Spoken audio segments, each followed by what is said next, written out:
Hello everyone. This video is all about instantaneous rate of change and tangent lines. So in the last video we talked about the average rate of change, and we said that the average rate of change was just the slope of a secant line. So it hits a function at 2 points and we find the slope like we normally would on a normal line.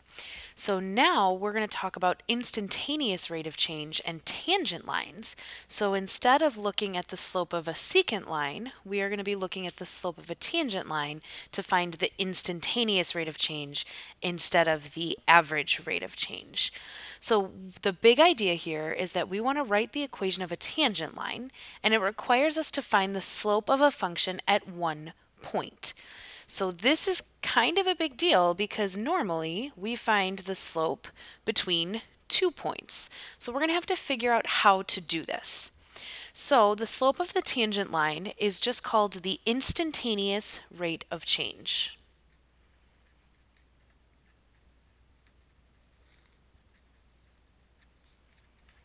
So again, now we're going from average to instantaneous, meaning right this second what's going on.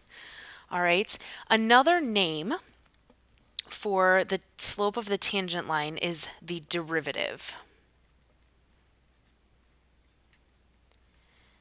And we have some really important notations that we're going to have to talk about real quick. We're going to use them a lot this year. So the first one I want to introduce you to is dy over dx. And we kind of talked about that when we did slope. We did delta y over delta x. So it was the change in y over the change in x. So this is similar. It's dy over dx. Another one that we use quite often is just y prime. That gives us the first derivative. Another one is f prime of x. These apostrophes here just show us that we're taking the derivative. So instead of y equals for our function, we would have y prime for the derivative. And instead of f of x for the function, we'd have f prime of x for the derivative. All right, and then the last one I want to show you, we could have d dx and have some function inside. So for example, f of x. So this right here means take the derivative of f of x with respect to x. All right, so we're going to use those notations a lot. Don't worry, just make sure you've got them down. We'll talk about them a lot. So, big idea here. How do we find the slope of a function at 1 point? So again, this is a big deal because normally we need 2 points in order to find the slope. So this first option that we have here is best when we know the specific value at which we want to find the slope. So for example, we were told here that we want to have f of x be 1/2 x squared, write an expression using limits that can be used to find f prime of 2. So really that means the slope of the tangent line at x equals 2.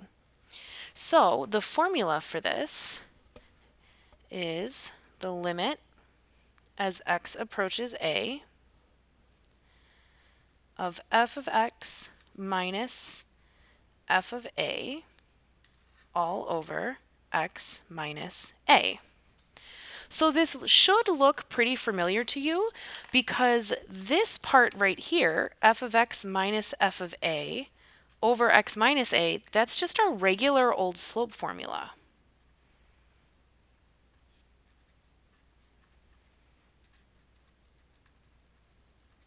All right, so that part should definitely look familiar.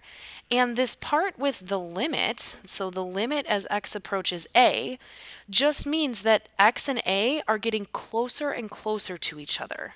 So this is what slides the points closer together.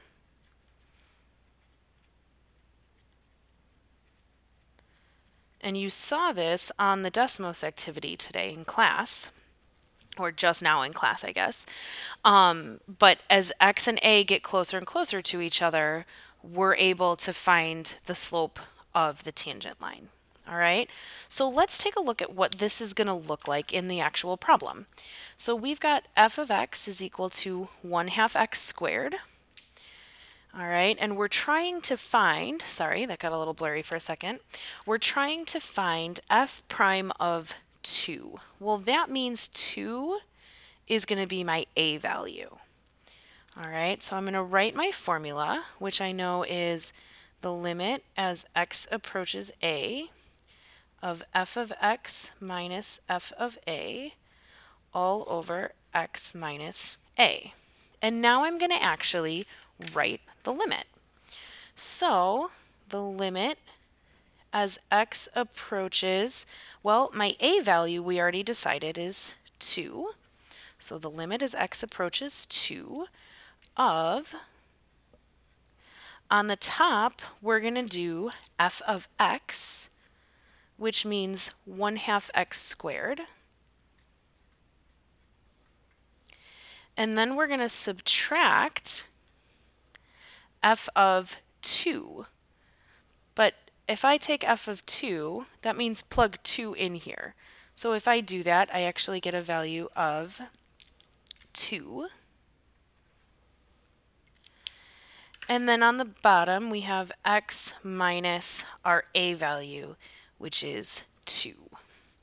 So that right there is actually our limit, and we would be able to evaluate it and get the slope at x equals 2. We don't have to actually do that, though, which is kind of the nice part. For right now, I'm just focusing on, can we write these limits the right way? All right, we'll focus on the evaluating part later. All right, option 2 then is best when you want to develop a general formula that can be used to find any derivative you want. All right, so if we look at this one, we have that same function, f of x, and it equals 1/2 x squared. But now we're looking to find f prime of x. So we're really looking for a formula instead of just a flat number. Okay? So the formula for this one, I'm going to get a different color here because I like my colors. So now we're going to do the limit as h approaches 0 of f of x plus h minus f of x all over h. And this should also look pretty familiar to you. So last year you probably worked with this a little bit, and it's called the difference quotient.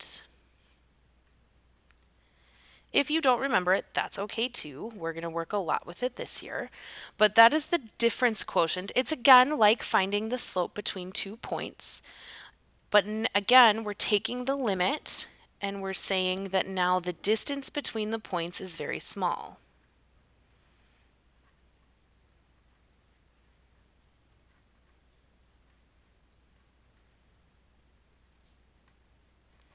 All right, so this is our difference quotient.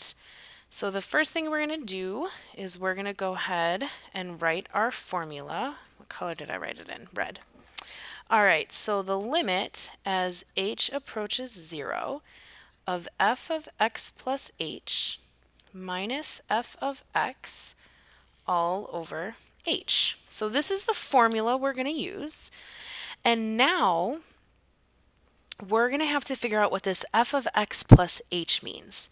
So what that means is anywhere that I see x in f of x, I'm going to instead plug in x plus h. So I'm going to take the limit as h approaches 0.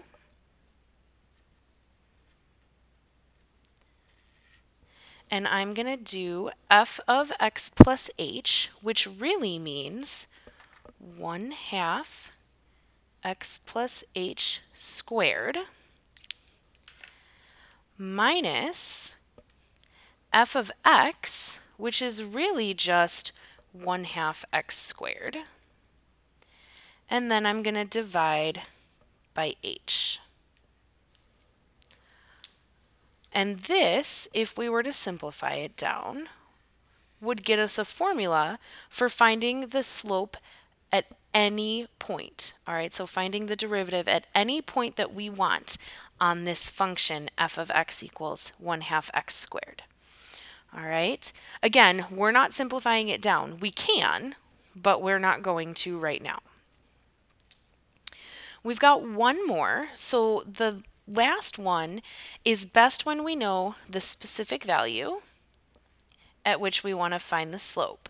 So it's very similar to option 1, where we used the regular old slope formula and did the limit as x approaches a.